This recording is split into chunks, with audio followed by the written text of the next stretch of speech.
দাঁড়া দাঁড়া দাঁড়া দাঁড়া, পরের কাছে ডাব খাওয়ার আগে মনোজার টাকা শেষ করলি। আমিন ধরা আল্লাহুম্মা আমিন, আল্লাহুম্মা আমিন। ইয়া রাব্বুল আলামিন। সারাদিন আমরা রোজা রেখেছি, উপোস রয়েছি, সন্ধ্যার সময় ইফতার করে আপনার মসজিদে গিয়ে অল্প একটু তারাবি পরে আপনার এই গাছ থেকে ডাব চুরি খাওয়ার জন্য একত্রিত হয়েছি।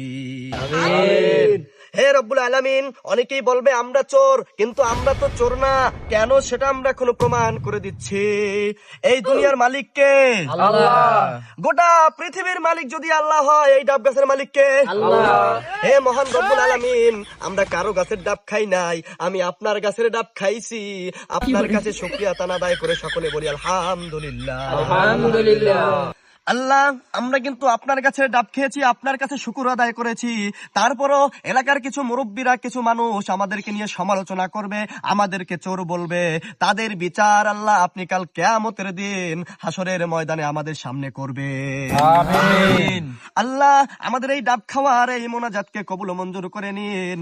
আমাদের এই ডাব খেয়ে আমাদের রূহকে এই রোজা রেখেছি আত্মতৃপ্তি পাওয়ার তৌফিক দান করে দিন। আমিন। দাওয়ানা আনিল হামদুলিল্লাহি রাব্বিল আলামিন।